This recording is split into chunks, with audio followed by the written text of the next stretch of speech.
cut that part out. Yeah, we are, and I knew it as soon as you started, dumbass. Yeah. Oh boy, oh boy. Here we are around the table once again. Yes. Talking about that one time Kyle found porn on a work computer. God damn it, now.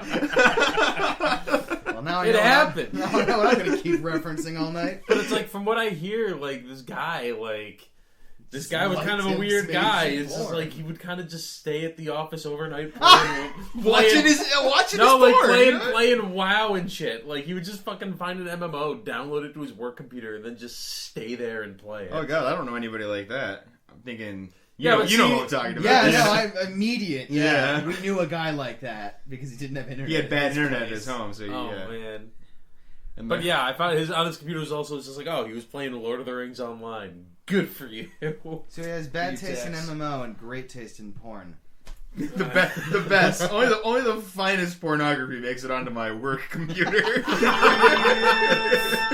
With that, I think it's safe to say that this is the Hell to Breakfast show. That's episode title right there.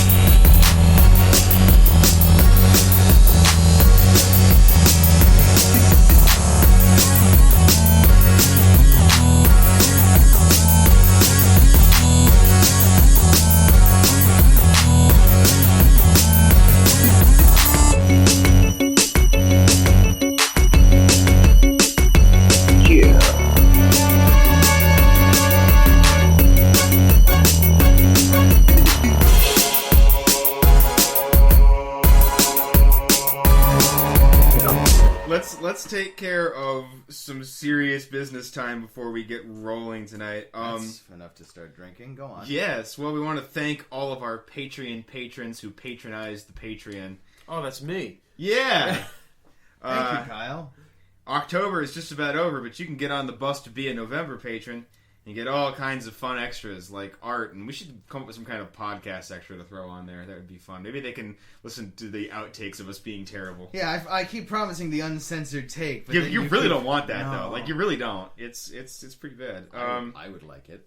We're gonna be issuing another drawing challenge this week, despite the abject failure of the first one. We did get a little bit of interest, but I think the barrier for entry was a little too high. We'll discuss that a little later. Don't forget to check out Hell to Breakfast on Facebook, Tumblr, and Twitter. Just, Google it like an adult. Don't be afraid to write into the podcast. Questions, comments, concerns, hate mail. helltopodcast@gmail.com. Ryan mans it, so you can really say whatever you want. I love hate mail. It's the best mail. Honestly, it is the we best will read mail. your hate mail on the air. Particularly if you can't parse out a fucking sentence. Especially that. We'll do it like strong bad. Oh, okay. And once again, thank Mike Rasmus for our wonderful introductory music. Yep. The hit list from last week. Mm-hmm. I managed to flesh mine out over the week. That's cheating. It is cheating. But when I initially introduced the hit list, I said it was going to be things you were either going to do this week or had done in the past week. So, no, I not breaking my rules. I meant more, there was going to be 3 things. Oh. If you put any more numbers on that list, I'll die. I only put 3 things. There's 3 things. I technically did one of them. Yeah, well, we'll worry about that when we get there. Ryan. I understand you had a Dark Souls relapse. Oh, did I? Listeners may recall that my hit list from last week was I was going to check out the last DLC, Crown of the Ivory King. What I had forgotten is my character was a sorcerer, and those DLCs are not friendly to sorcerers. It's virtually impossible. So I'm like, all right, I don't want to burn him to the ground. I'll just start a new character. And to get to all of that, to get to that DLC, you got to get about halfway through the game. But by that point, I was having too much fun, so I just cleared the base game again, and then cleared the first DLC and the second DLC, and then I did the third DLC, which meant that I got the reward for finishing all 3 DLCs, which I'll talk about in just a sec because it's stupid as hell. Anyone who is on the fence about checking out any of the Dark Souls DLC, or this one in particular, because the second one was kind of meh. I definitely maybe get it out of your system now because I forgot the budget time for your Dark Souls. No, I'm going quick. Okay. I would definitely check out the third No, one. I'm saying say what you want to say now because now. I forgot to put it in there. Can't stop me now. I'm having such a good time. Absolutely check this one out. People have a problem with the Dark Souls 2 story, and I totally understand why, but if you do kind of step back and accept it, what the third DLC is focused around is making you feel like the monarch, making you feel like a king. And it has a lot of interesting gameplay mechanics and designs. One of the mechanics is you are going around this kingdom rescuing like the few remaining loyal knights to that kingdom and saying, we're going into hell and you have to come with me. You're coming with Essentially, you find these really cool looking knights. They've got like this weird elongated helmet, and you're reminding them of their oaths, and you are calling them to your service. You managed to pseudo-romance the queen. I'm not going to go into it too much, but there's a pretty blatant sexual metaphor where her icy legs just open up for you when you agree to help her. But you can play as a lady in that game. Yeah, Turn your phone I know. off. That wasn't me. I swear I turned my phone on silent. Anyway, the boss fight to finish that DLC is fantastic. It's a survival mode arena fight, which is totally unique to Dark Souls. It's also the reason that you have to have those knights with you. I'm not going to go into too much more, but just have fun with it yourself. The one thing I will say is that the reward for finishing all 3 of the DLCs, which is getting all 3 of the crowns, it's an item, plus the crown that's in the base game, rewards you. You go back and see Vendrick, who's the king. You go back into his memories and talk to him. He gives you a reward, which is anytime you're wearing any one of those 4 crowns, you don't hollow out anymore. Oh, yeah, well, you told me about this last We time. talked about this, but I do want to bring it up. The entire plot of Dark Souls 2 is Vendrick tried everything he could think of. He brought in his twisted brother-in-law, everything he could to stop the curse, to stop people from hollowing out. It. Turns out he didn't give it to anybody. It turns out he had the secret all along and just said, fuck it. Until you brought him a couple of pieces of gaudy jewelry from either back in time. We're going to need those crowns. Now, that resets when you go into New Game Plus, but nobody goes into fucking New Game Plus anymore in Dark Souls. They I don't know. It's too much of, congratulations, you are complete a video game. Here is God mode unlock. Yeah. I couldn't deal. Did you read the things you said you were going to read, or did you spend all of your time dicking around in Dark Souls? Remind me? You were going to read JoJo, and you were going to read RUR. I was not going to read JoJo. Fuck that. I thought you were... JoJo is an anime. Oh. JoJo is also a manga, so you can see how I'd be confused. It's many, many, many years long, though. I didn't have the time. Right. No, I was going to watch the anime. I got to where I was before. I got 13 episodes in, so I will be finishing it this week. Still as good as I remember. And the other thing was RUR, which is, as I said last week, it's the play from which we get the word robot.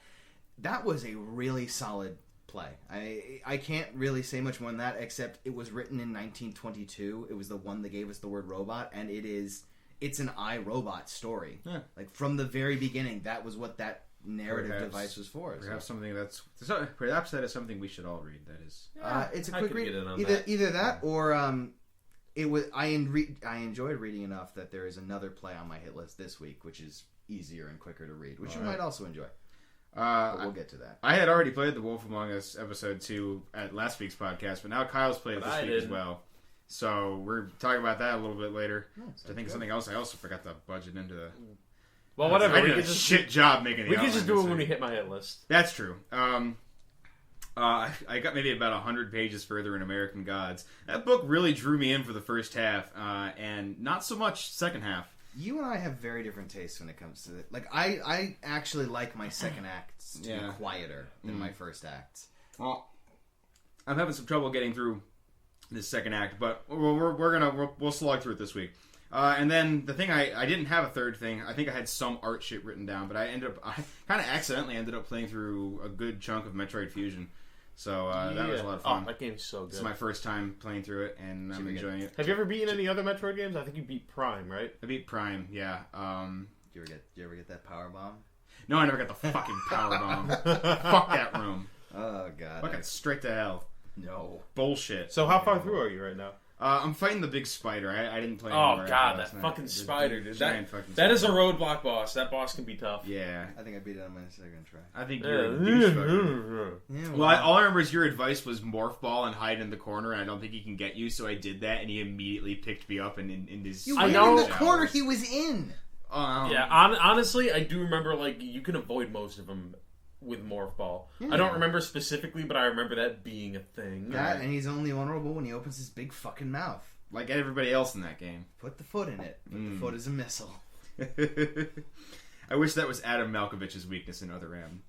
Shots fired. Yeah, but no one's gonna return fire. Yeah, no one's gonna return fire on that one. Kyle, Bayonetta 2. Well, I only about half did Bayonetta 2. I got my copy, came in the mail on Friday. Yep. And as people may know, it comes with the first game on a separate disc. I had never played the first game, so I figured, you know what, I'll just play through the first one. So I think I got about 3.5 hours in the first Bayonetta. I'm loving the hell out of it. Yeah, like I'm doing some fucking sick combos, and it's great. That's what you do. Did you start Walking Dead Season 2? Walking Dead Season 2? Oh, I didn't have that on my Ryan list said you were week. going to try to watch Walking Dead. I have Walking Dead many Season different 2. versions of No, audio I proof. played Wolf Among Us. Episode 2. Yeah. Episode 2. Okay, and so we can. I mean, it's good. Not It's a whole lot to say. There's not a whole lot to talk about. Yeah. I mean, I guess, are we marking this episode spoilers for fucking Wolf Among Us Season 2? Yeah, sure. Because it's like, as you were telling me about this earlier, it's just like, you know, that you always kind of know that Ichabod Crane's kind of a douche knocker. Yeah. Guy was like, I didn't see that twist coming. And I was like, nah, I mean, it was still... I didn't read Fables. Yeah, it was like, it was a I've bit of a never read surprise. Fables. If you read Fables, you know that Ichabod Crane is a total douche knocker. If you read Sleepy Hollow, the story he comes from, you know Ichabod Crane is a massive tool. I've never read it's that. pretty big tool. You should be an English degree. Well, no. But I don't think I've ever read the original Legend of Sleepy Hollow. really? It's been years and years. It would have been in high school, if anything. I remember now. The reason I read it, brief It's for aside, that fucking movie! right? Like, honestly, I've probably With Bob Butkiss! No, Dick Butkiss. Dick Butkiss, sorry! No It's even fucking funnier shit. than I thought it was! No fucking shit. Dick Butkiss. Oh, Dick man, Butkiss. that's awesome. Dick Butkiss played Original the character in a shitty film version of The Legend of Sleepy But then Hollow. I need to see this. Ryan is this the same one that has Jeff Goldblum in it? Yes. Yeah. So Oh, Jesus. Ryan brings up. I think he played Ichabod Crane. The professor is asking you, is like, well, what versions of the film have you found? And he's just like, well, You're I not found watching the this. Johnny Depp one, are you? Ryan says, no, I found this really obscure TV one you may not have seen. It actually had Jeff Goldblum, and he's like, is that the Dick Butkus one? Oh my god, is that my bad? Inside joke. Just go back in time. Just go back. Go back in time to Be our friends. something that isn't recorded. It's like I had to explain Kyle the "It's for You" Khonshu joke, Let's which not- I Which am is not going to talk about now. That's like 6 goddamn in-jokes, like, It is- layered on top of It is one the another. inception It of is in-jokes. 6 in-jokes, and the result is just this stupid voice going, "It's for you, Khonshu." In-joke shit. So figure that shit out Yeah, if you can. go home and try to track that one back to its source. I'm warning you, you can't. Well, and Samurai Champloo, did you watch any more of that? No, I'm a couple episodes past where I was last time I left off. Okay. Can I ask one quick Good show. question just Like before that we leave the hit list realm? Because Yeah. I did want to ask a quick question about Wolf Among Us. So much Yeah. wrestling Oh yeah. to talk I about. would love to talk about it. You've played season 1 of The Walking Dead. You've played season 1 of The Walking Dead. Yeah. I've watched season 1 of The Walking Close Dead. enough. Episode 2, season 1, Walking Dead. Shit gets real so hard. Which That's one not was what that? happened. Was That's that- the one was with the that- cannibals. Yeah. Spoilers. Oh yeah, that was the one with the farm. You could have said the one with the farm. I No, said, the one with the cannibals. Okay, the one with the cannibals. like, they eat half of him. yeah. Okay. They ate his leg, man. So my question being, He ain't got no legs. Wolf Among Us, episode 2. No. Similar No. escalation? no. In fact, we were expecting that, and it didn't happen. Are we thinking That's it's- why the episode felt so short. Is because there was just the biggest thing. There that was a happened good is- stinger at the end for Yeah. me who hasn't read Fables. Yeah, and that was about it. And I enjoyed it. I enjoyed the hell out of it. It's just like, it's same thing with episode 1 where it's just like, man, I'm really having a lot of fun, following It's- this case and being a gumshoe detective. It is not like Walking Dead where when Walking Dead season 2 came out, I played through the first 4 episodes in a day, and then when I bought Walking Dead season 2, I played through the first 4 episodes in a day. The 5th episode wasn't out yet. When the 5th episode came out, I downloaded it immediately at lunch and I played through it. I don't feel the same way about Wolf Among Us. Like, I have no problem pausing in between episodes, but I'm still very excited to go back. It's just it doesn't. Not Now, without drawing me in spoiling the same anything, because I fashion. do want to play it, Walking Dead season 2, what were your overall... If you compared it to season 1, stronger or weaker? I liked it better than season did? 1. Okay. Yeah, I think it's yeah. I do, and So we think. I think that even better than that. I think that it definitely is going to leave the door open for a season 3. Both, I'm sure. Just from the success of it. So Wolf Among Us slower burn or just weaker story at this point? Less emotionally involved story. Yeah, Okay. definitely. It feels like It's I not never trying read The to Walking tug. Dead, so Yeah, I can't that's really right. say. But it's just like when I'm playing The Wolf Among Us, it's just like I feel like I'm playing a comic book in a way. Yeah. I don't get that same feeling with Walking Dead. Walking Like Dead's Walking Dead, I feel more definitely more emotionally Dude, invested. Something that happened in Wolf Among Us, and we're way over time on what we're supposed to be Fucking talking whatever. about. We'll leave it. The fucking there's cartoon boobs in There episode are. 2. They're there. Was not expecting that, but there they are. Go on. 2 of them. That's all. That's all. That's the on that exact subject. number of boobs I like. All right, so let's talk about Hell in a Cell. Yeah. We're not going to talk about everything. We can't. We're going to talk for about. We can talk about a few things. We're going to talk for about 15 minutes, and I have the list of. I essentially have the list of things in order of descending importance. So we're going to start with the good stuff and then work our way down. We missed We're some of working the- our way down the card. We as missed you'd some of the say. shittier. Yeah.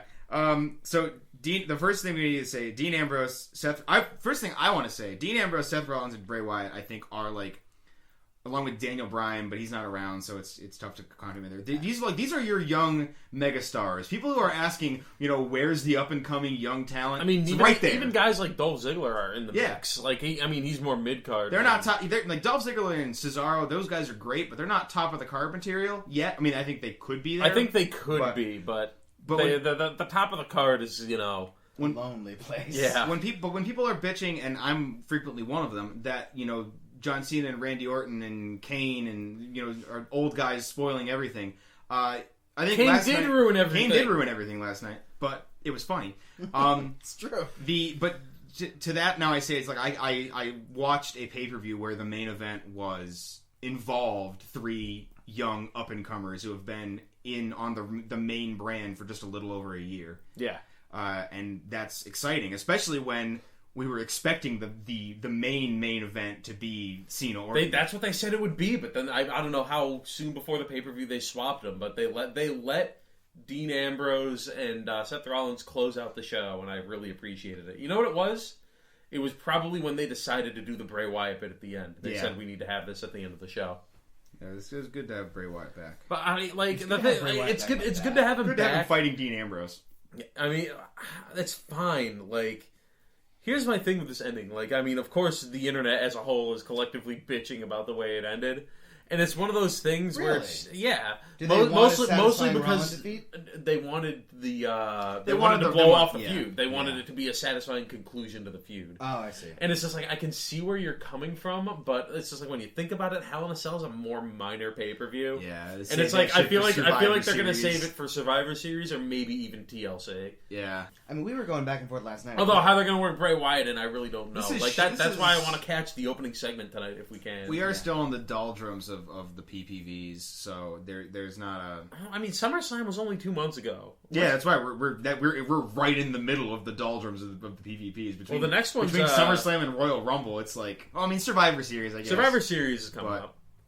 I always feel like during football season you get crappier wrestling. But he and I were talking about this after you left, and my prediction, at least, for why they brought in the Wyatt is you're not going to see Dean Ambrose focus on the Wyatts. You're going to see him still focus on Rollins. The Wyatts are now targeting their interruptions toward Ambrose, and I think you brought it up. That would be a great way to bring in Roman Reigns again and have him come in big. But all I want tonight, here's the thing, is what I really want tonight out of this is we're going to get one of two things. We're either going to get, a pointed reason as to why Bray Wyatt specifically interrupted Dean Ambrose, or B, we're going to get Bray Wyatt spewing nonsense for a month until the match at the next pay-per-view. And I'm really hoping it's not just nonsense until the pay-per-view. I'd like there to be a reason that they can work My in. Fireflies have spoken, and they want to say that it's coming.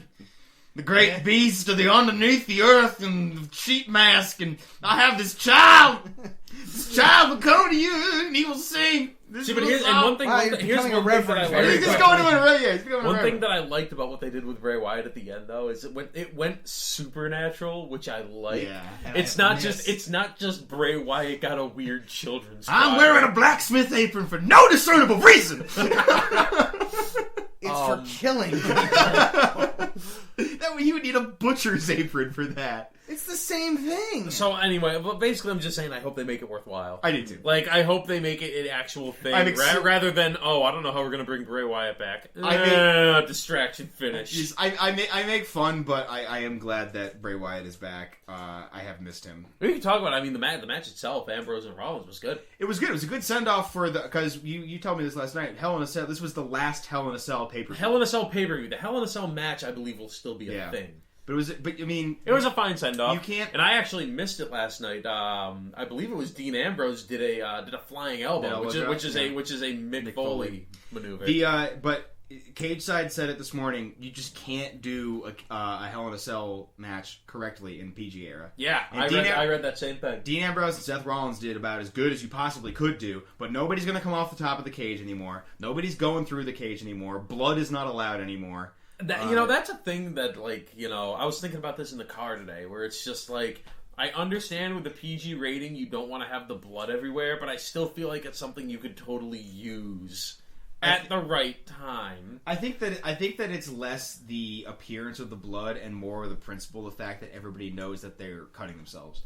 Yeah, well, I mean, here's the thing with cutting that I feel is it's just you shouldn't make it, something you have to do. But it's if a guy chooses to blade, it doesn't bother. I don't know. I think it's on. Did you watch that thing I sent you? The Stone Cold Steve Austin. I still haven't watched it, but yeah, it's really good. And it's just it's interesting how he's pointing out the way the ring psychology works, and how to make time for a guy to do his thing with the blade, and he's just Steve Austin calls it working with a little bit of color. Yeah, get a little blood going. It adds something. It adds to I don't know about realism. Realism might be the right word for it. The accessibility of it the makes fight. it. Actually, I'm gonna pull out a fucking $10 word. It makes it a little more verisimilar. Yeah, there you go.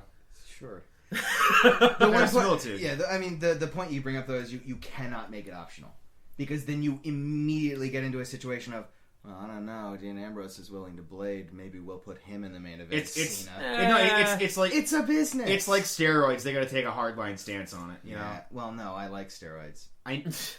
That doesn't mean you don't have to recognize that they took a hardline stance. The reason they took a hardline stance on steroids is because there was a lawsuit in the late '80s, early '90s, I think it was. But you can see the Mothers Against WWE talking about their kids who cut themselves during backyard wrestling because they saw Dean Ambrose do it. The thing is, it's you don't see. That's the best reason to cut yourself. If everyone's doing their job right, the camera's not on them while they're doing it. Well, who's what's next on the dock? What's next on the dock? I only want to. I know that unless you have something important to say, I really don't want to get into it because I feel like we talked about it time and time again. Right.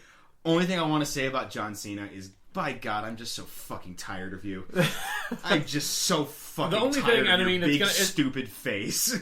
You made the night for that kid with the a thing I read today put up a really good point. The kids love him. God bless the kids, and God bless him for treating the kids as well as he does. That don't mean I have to like him. Nope.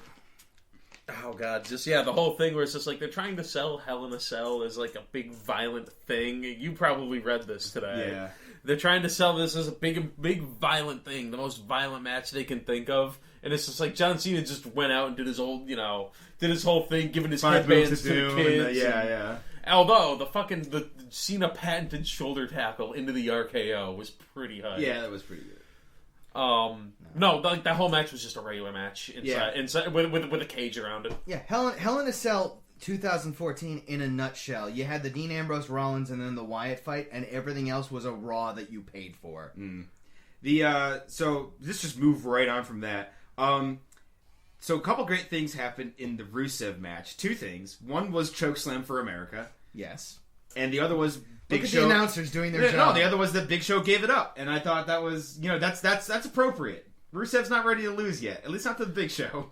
Yeah, it was fine. I'm ready for Rusev I don't to go away. really have an opinion one way or the other. I want him to be beat by Bo Dallas. Here's I want the that thing. so badly. I love Rusev as a performer, and it's less that I want him to lose; it's more I want him to move on. I want him to lose to Bo Dallas and then shed Lana and have her go do something else. I think you meant to say Bo Washington. Bo Washington, sorry.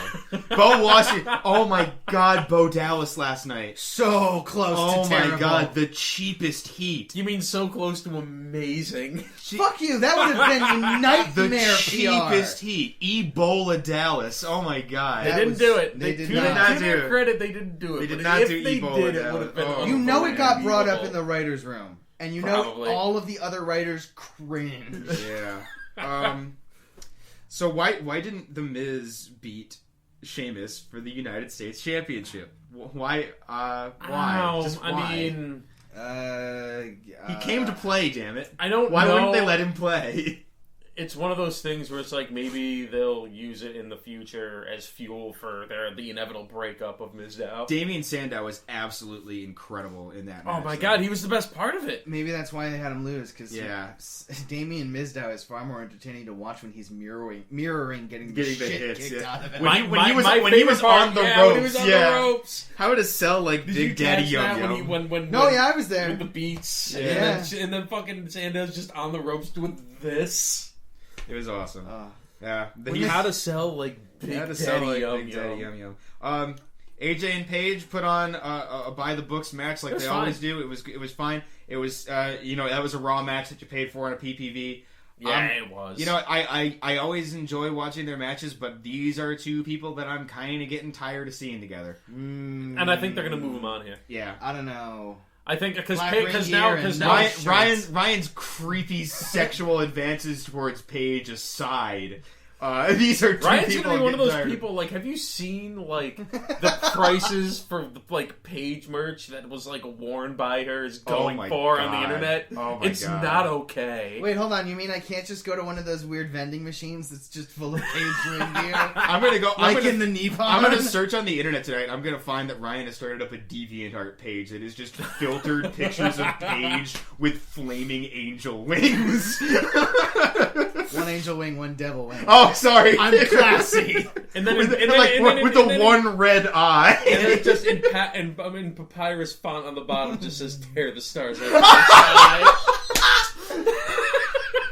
Oh man, I now want that more than In case- Ryuko and In case it hasn't been made perfectly clear on the podcast before, Ryan is like the creepiest Paige fanboy, and he achieved new levels of creep last night. He really did. It was my fault though. I asked him about the black ring gear. Yeah, you did. And he went on like a 5-minute tirade that we will not repeat here. I don't remember it. I was pretty drunk It on was Pilsners bad. and Chinese food. But no, I'm glad to see that Alicia Fox is getting in on this because I'd like to see more out of her too. Yes. Yeah, I think her and Paige are going to go do let's a thing. give the two of these let's give these two performers something else to do. Same thing with the Usos and the Dust Brothers. I'm tired of Ryback's coming- seeing them fight each other. Even- They always do good work, but I'm just tired of seeing that matchup. Even if it's Ryback coming back, and I don't even really like Ryback. I like Ryback. But just anything in that tag division. I said it to Have you the last. I Dust said it to you put last over night. Slater Gator. Ryback and Bad News Barrett are both due to come back. I think they would make a cool tag team. I mean, sure. I don't know. Bad News Barrett said he's coming back for the IC championship, though. I think They'll that probably I do think that then. If Wade Barrett's coming back this week, which from what I've heard, he is cleared to wrestle again. Good. Maybe they'll make that. Maybe they'll make that the match for the next Did pay-per-view, everybody and that'd see- be a great match. Did everybody see the picture that on, was it his Instagram or Twitter that he put, Wade Barrett putting a zombie in the Accolade? No, I didn't see that. It was I'll pretty look that up. funny. Oh man, The Bella Twins. Do we even care? No. I wasn't paying attention. The highlight. It was not bad for them. There was hair pulling. No, the thing is, they've both gotten pretty darn good. They have. But there was a couple of botches. But the stupidest thing, the personal assistant angle is going to get old quick. The thing that terrifies me, and I'll bring this up very quickly, and I brought it up last night, They are treating the Bella Twins, their characters, as though they have the emotional maturity of 14-year-olds. Yeah, but they're that's still what's selling weird. them Yeah. as sexy divas. Oh yeah, you brought this up last night. It creeps me You out, called and it. I like Paige. You called it sexy baby. You're like, why are they trying to sell sexy baby? Yeah. You know? I cannot understand this angle from... That fucking stipulation is just like, oh, Jesus Christ. What I want to know, who puts 4 blueberries in a smoothie? somebody who intends to pour it on someone else's head. That's true. That's a good point. Moving on. I don't know why this wasn't. It was higher up on the list, but I guess I missed it. And we got a couple of minutes, so we'll make it quick. But Ziggler and Cesaro. A Raw match that was you good. paid for. It was a great match. It lived up No, to the hype. it was 2 out of 3 falls. I thought it was very well done. Yeah, I suppose. I liked it a lot. It They was kept longer it, they than a kept Raw it match. really high energy throughout the entire thing, which was. Although good. what I liked, what they did is how they actually used the. It was a sweep by Ziggler. He got Yes, the he first did. 2 falls. But I Cesaro liked that. dominated the middle of that match. though. I liked it a lot because it adds unpredictability to the 2 out of 3 falls. Yeah, Because that's what that does You're is expecting a shot. Reverse exactly. shot, You're yeah. expecting shot, and then the third. But it's To just fill like time. no. They're just like no. You can have it be a You sweep. can have it be that. So good work. Good work. All right, good work. Have fun. And Cesaro did the Good swing times. again, which we haven't He seen. did in forever. do the swing. We haven't seen that in a really long time, and I'm glad he did it. Also, he looked like Zangief. Yep. He did. He needs to grow a mohawk so he can just be Zangief. The only other Red thing trunks and a mohawk. Only other thing to talk about is Heyman at the commentary I table. don't want to talk about that. No. We don't want to talk I don't about want to that. talk about what the fuck. I do echo his sentiment though of what the hell is what was it? Ducky shuck. It's I don't fucking know. What Booker T said Booker some T made up some nonsense, words. and then there was a splash screen for it. So it's like that was scripted nonsense. They were ready for that, and then all of a sudden it was trending worldwide. they have those legions of fans Fuck trending. that shit. They have a guy in the back stage with 20 500 followers. Twitter accounts, sending them all out at once. I have to Hashtag Ducky Shucks. Gotta We coming for you, Ducky. And that's how we end that segment. Okay. Did everybody read? Anything else was? Oh, No. never mind. Nope. Nothing else on the card. Nope. We got that on my whole list. But did everybody read the Stephen King comic? He did. I forgot about it until Ryan just It's told me. really about 5 not minutes. worth it. Okay. We're only going to talk about it really to shit on it because it wasn't Tell you very what, good. you Yeah, took yeah. shit on it. I'm gonna have one of these cupcakes. You All enjoy right. the cupcakes. They're booing us. They are I love booing us. That. First of all, that is an unattractive comic. Can we It's get that out of the really- way? It is grotesque. Not well done. No. You've heard me shit on Ex Machina a little bit. Yes, but Okay, I don't how- know what okay, that The, is. because the art it's style that photos- is traced photographs. It's traced over essentially. photographs. This was traced over photographs, and then they said, well, everyone is in the dark with no lights because it takes place in the house of the 6th richest man in the world who has no lights. A fact which they tell you Okay. on the first page in a single text box, which I have to bring that up. Bitch You on. do your thing first, but I have No, I have wait, a very did- specific thing that I'm Did going to Stephen say. King straight up write this thing? It's based on a short story that was in a collection that he had previously written, which to me says he probably had almost no involvement in the making of this comic. They gave it to this artist and they said, here's this short story, just turn this into a comic for us. And Okay. it's a recent King short story Yeah. collection, which is the definition of hit or miss. Yeah. This was a miss. Have you read like his new short stories? Some of them are good. Some of them are really good. Yeah, I'd like to read some of it. There's a if you have collection a called recommendation. There's a collection called Full Dark No Stars that has it's got like 3. It's actually got all 4. It's got 4 short stories and they're all pretty good. And one of them is really really good. I'm on a play kick right now. When I Yeah. circle back around, I'll read them. But this was my biggest gripe with this. I think there's a single background that is drawn in this entire comic. First And it's panel. on the first panel, and it's like a door frame and a window. I think there might be a hazy image And on the rest of it is all purple and green gradients in the back, like just flat in the back with characters talking over them. And essentially, what it becomes is it's a talking torso comic. Yeah, It really is. it's Um, what I used to write. And it takes place in the house of the 6th richest man in the world. And my biggest problem with this comic was, why did they even bother making this a comic? Because everything was written out in narration. They didn't show anything. Why even have art if you're not going to use art? And my thing was like, there is a single bubble box in on the first page that says, in the house of the 6th richest man in the world. Okay, you're writing a comic and you want to demonstrate that you're in the house of the 6th richest man in the world. Maybe you can't communicate that specifically, but you can do it generally. Establishing shot first panel of his giant mansion.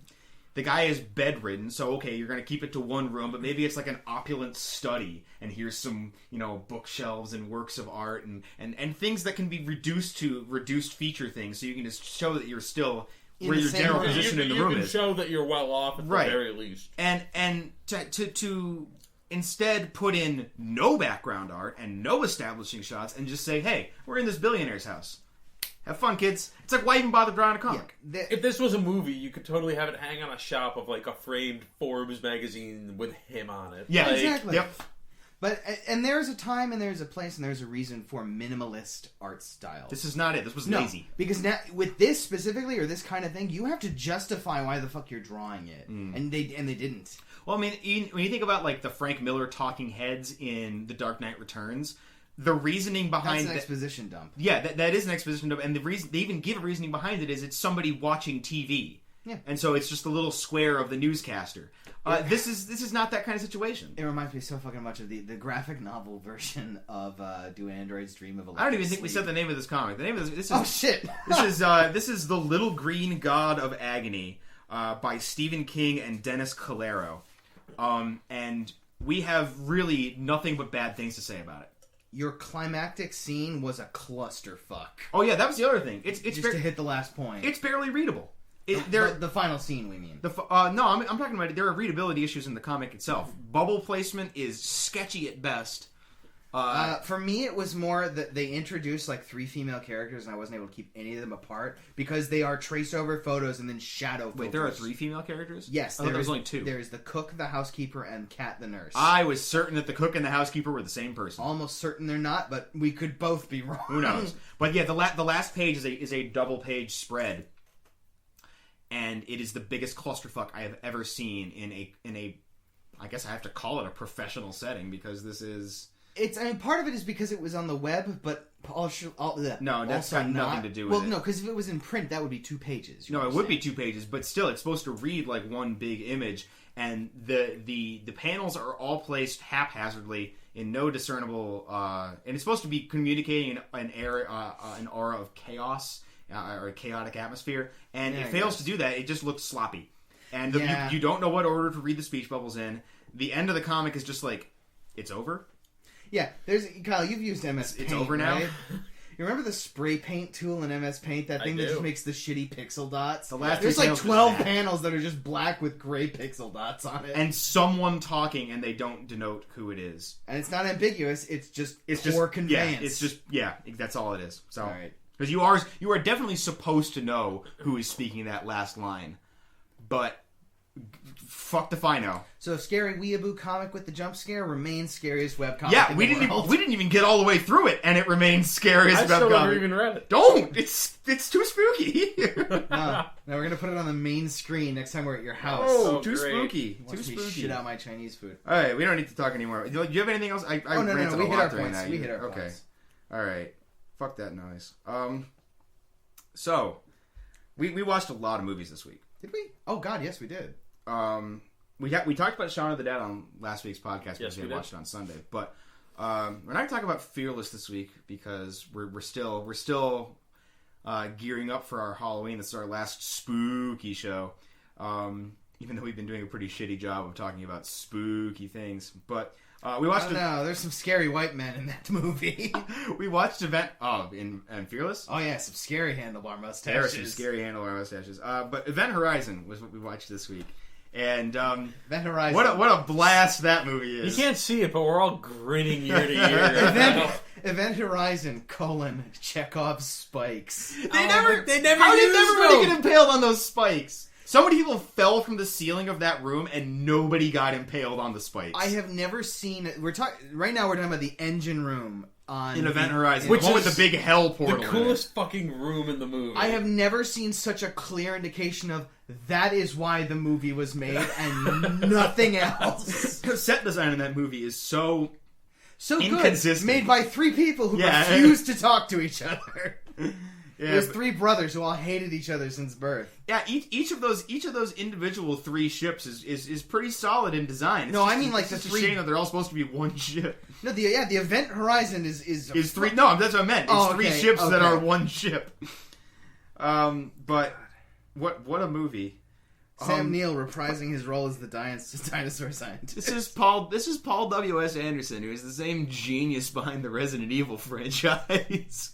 To be fair, he has a hot wife. Which, I mean, is that a thing we're going to need to watch? No, we're done with this. Is our last spooky nonsense. We're not going to talk about any more spookies after that. Really? You don't want to watch Resident Evil? I mean, I do, but we're not going to talk about it. We're not exactly going to watch Thanksgiving-themed movies. We could make November stupid month. That's not going to be hard. No, it's not. But this is Paul W.S. Anderson. And if anybody's not familiar with the premise of Event Horizon, yeah, we're going to spoil it for you. But it's not that big a deal. There is a deep space exploration ship that has some kind of revolutionary Tesser drive designed by Sam Neill. Yeah, most secret of black projects. It was Metal Gear. To go from point A to point B simultaneously by ripping a hole in space-time and passing through. And but much like Nightcrawler from the X-Men, what you pass is through hell. Yeah, is hell. Is the literal, here is the devil hell. I mean, I think that might be arguable because they kind of make the point that it's not hell, it's chaos, but at the same time it's accompanied by tons of Latin screaming. Fun fact that I'm not sure if you guys realize, this movie totally ripped that idea off from Warhammer 40k. That's awesome.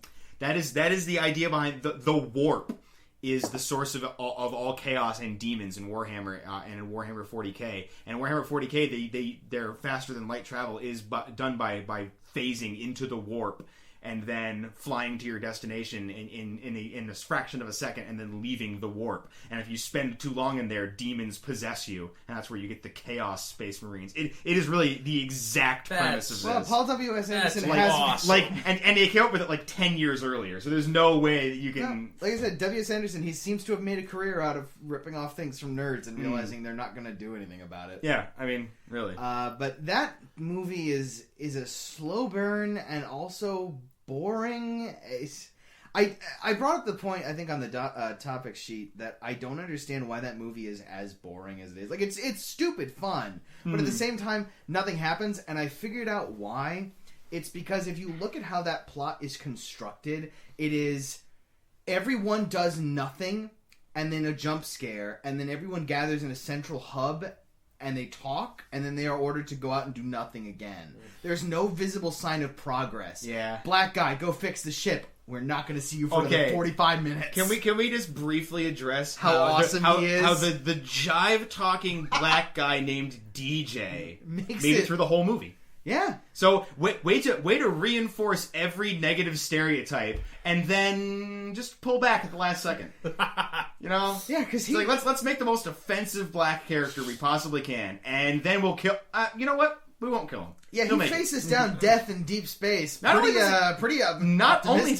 does he live, he's the only one who makes it out unscathed. Yeah, he doesn't have any mental deficiencies at the end either. Man, I liked stars. I liked Laurence Fishbourne's fuck this shit. Yeah, just midway through the movie, this is like wants to nope right the fuck out of there. Just nope.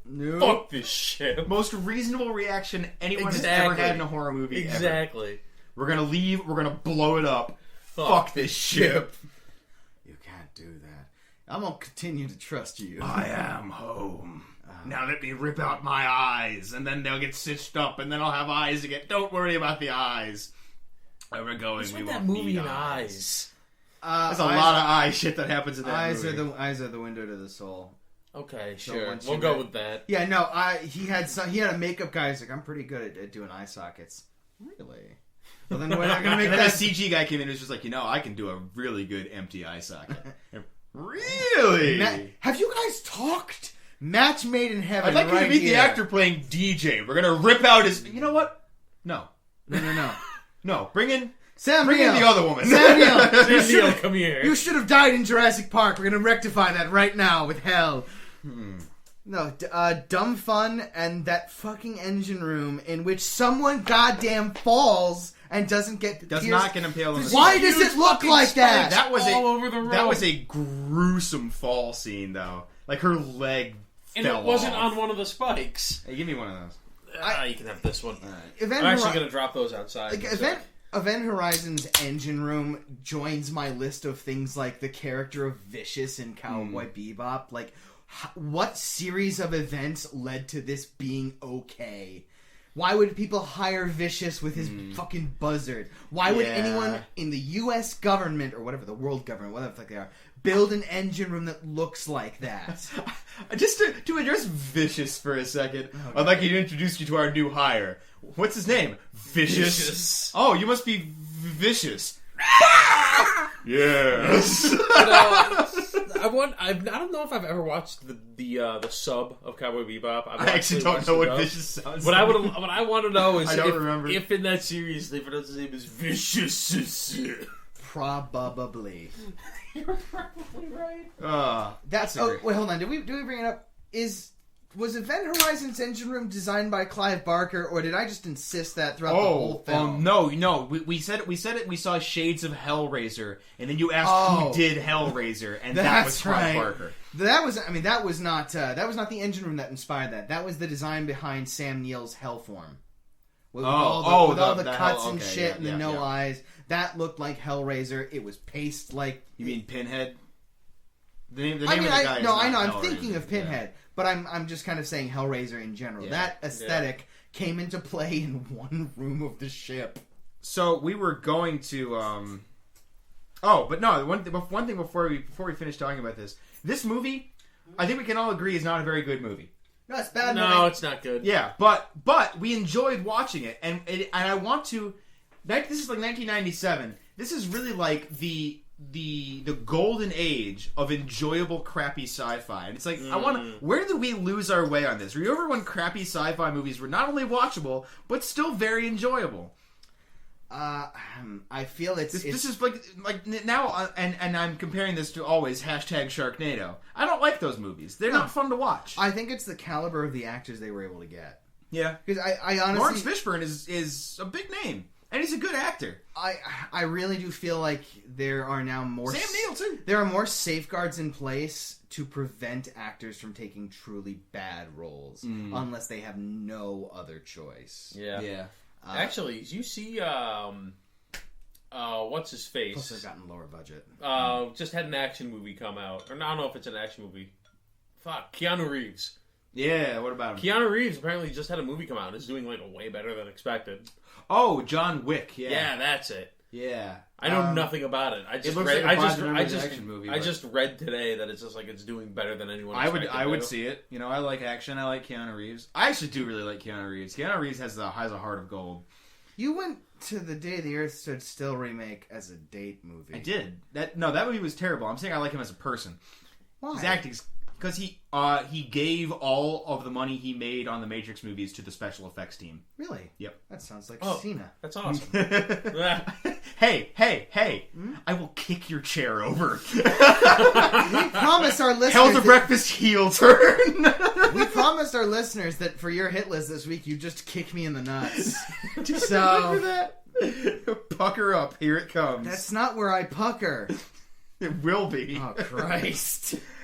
So we were gonna finish Metal Gear Solid. It's a long game, but then the Hind fight happened.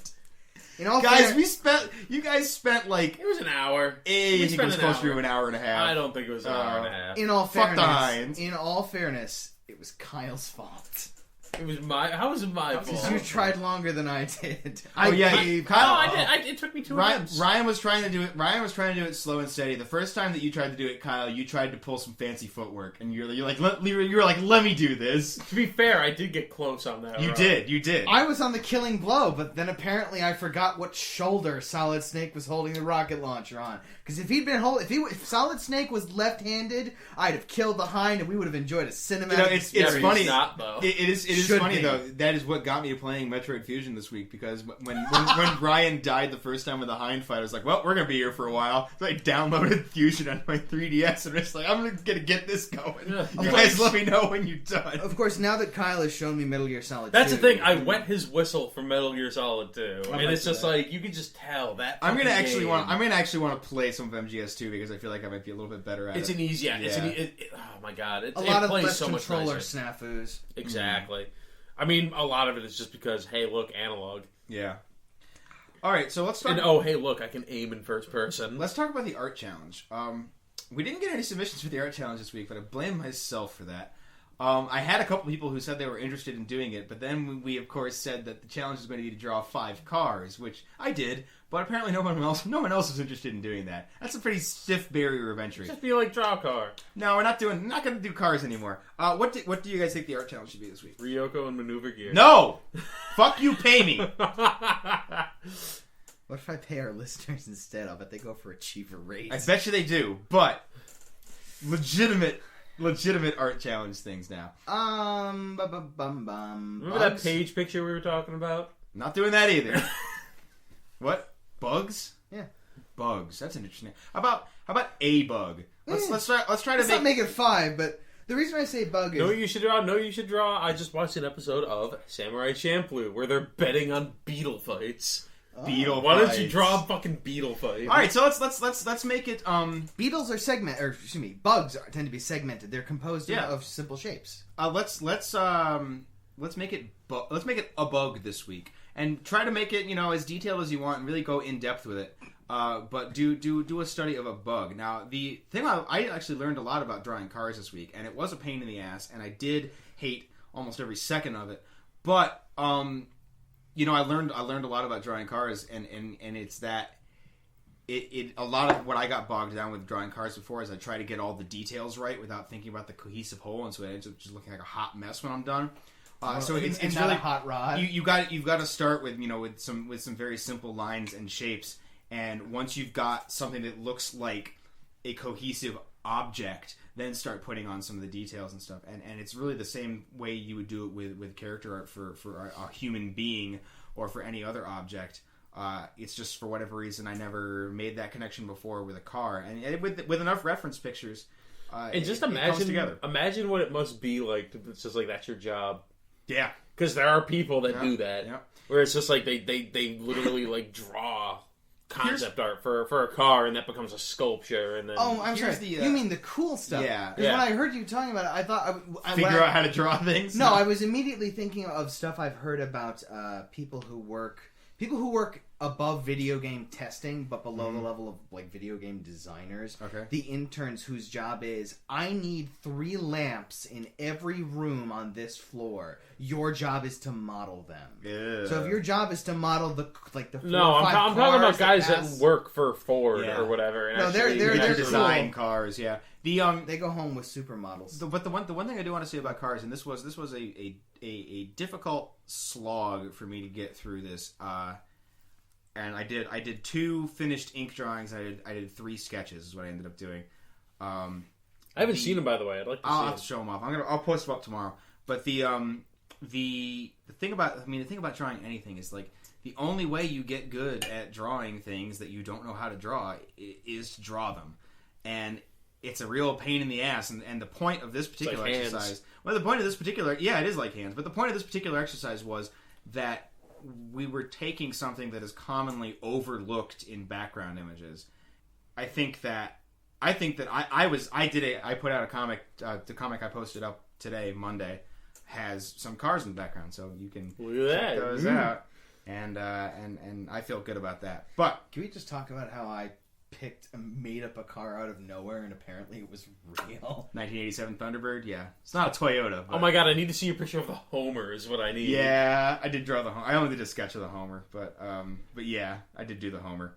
Real quick, just for our listeners. I did my Kayla wanted me to draw her car, so I did the 1999 Honda Accord. I should have asked you to do my car. I did the 1985 Ford Bronco, which appears as Pearson Roosevelt's ride in my news story. Was that the same Bronco from the OJ chase? It may have been. It's a similar Bronco. This one's red, but I think that might be a similar model year. Yeah, I did my dad's old Dodge Ram pickup. It was like a 1990 something, and that was cool. And then I did the Homer and the 1987 Thunderbird. But so that was it ended up being kind of fun, and it was cool. So that's going to be the art challenge. I'm going to draw a bug this week, make it cool, send it to heltpodcast@gmail.com. We'll put it in our online gallery. Let's hope that this is not going to be too difficult for people to get behind this week. If nothing else, I'll give it a shot. Hey, there we go. Like I said, everybody is welcome to give this shit a go. So let's talk down the hit list. Right. I also did not prepare. Jesus. You go first, Ryan. This is the one thing I do every week. Alrighty, so this week I was going to put JoJo's Bizarre Adventure Season 3 on my hit list again, but I feel like that's cheating. Fucker. So I'm not going to do that shit all the time. I don't know what your problem is. Just assume that I'm going to watch the rest of the show this week. So the three things I'm putting on my hit list. First, one is a read. It is the play, which I mentioned. It is a one-act play by Jean-Paul Sartre. It's one of his first plays. It's called Huis Clos, and it's translated as No Exit. I've heard of that. If you have ever heard the expression "hell is other people," and have ever been curious about where it comes from, So, are you just reading plays where things come from this? This was actually an accident, but yes, now I am. It's the new theme. Things came from this. No, the story of your dad. I like being able to. I'm still pissed because you didn't ask me what I was drinking this week. But anyway, what were you drinking? It's shit. It's shit. Yeah, that goes without saying. It's a Full Sail, ridiculously tasty India Pale Ale mixed with Fanta orange soda. That is the worst mixture. Well, anyway, while they're tasting my beverage and not quite enjoying it as much as I do. It's a one-act play which basically revolves around the idea that there are no torture chambers in hell. It is you with two people you can't stand in a room for all eternity, and things devolve from there. Kind of like this show. Yeah. I've actually thought that same thought and was most... And this has been the last episode. Nope.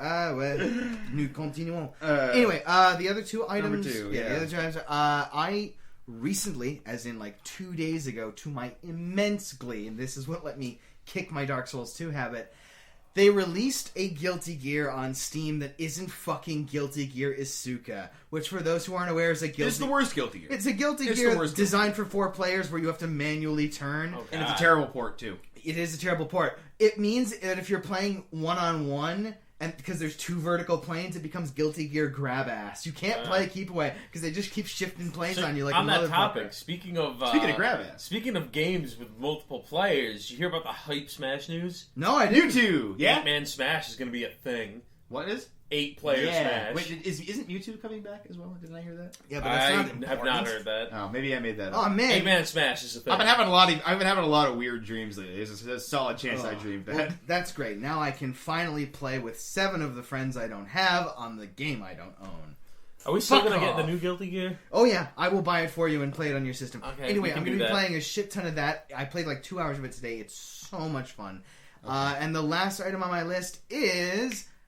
Took me a second to remember. I ordered and downloaded Phoenix Wright Dual Destiny. Yeah! I'm not going to kill myself over it. I'm saying I'm going to do the first 2 cases this week. There you go. So I'll be coming back to you at about the midway point of the base game. Tell you what I think. I'm sure it's going to be. Man, I can't wait until this Guilty Gear comes out and then I just get bodied by Ryan. Yeah. You should be excited too because I'm pretty sure the same day that Guilty Gear drops is the day that you can get Saga Volume 4. Oh, nice. So, I still want to read Saga Volume 3. Yeah, I should still read it. Yeah. No. My hit list this week, we're going to do Wolf Among Us Episode 3. Okay. I'll do that with you because I do want to play it. Got to keep doing Metroid Fusion. Good call. And I'm going to hopefully finish American Gods. Put that motherfucker to bed. So, kind of like what I did, except... The opposite, everything, just continuations, you know. Some of us have to stay grounded. You can spread your wings and fly. I'm going to stay grounded. I'm going to say that I'm going to keep watching Samurai Champloo. No guarantees. I'm going to start with a lie.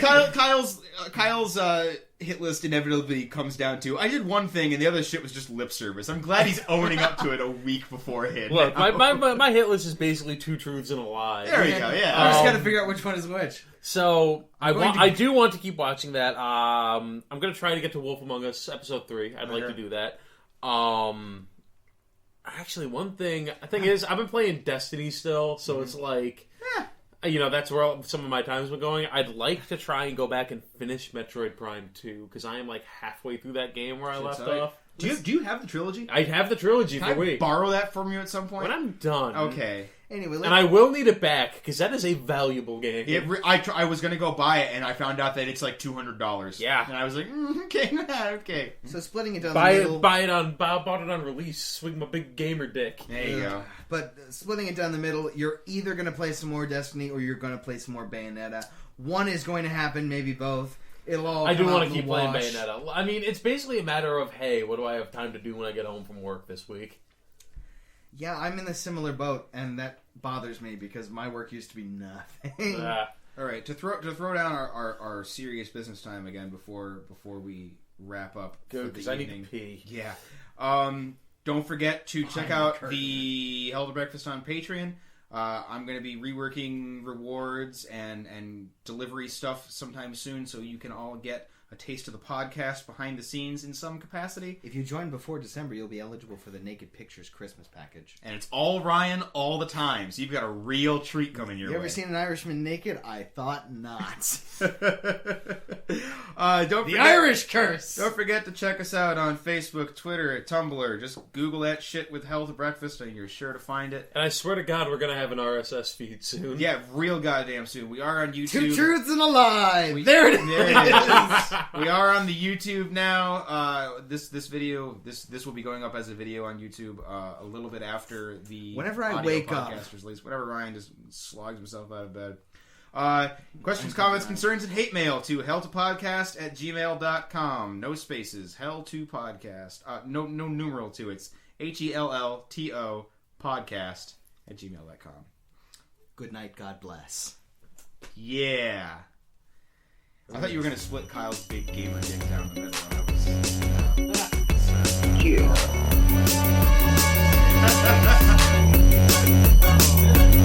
was...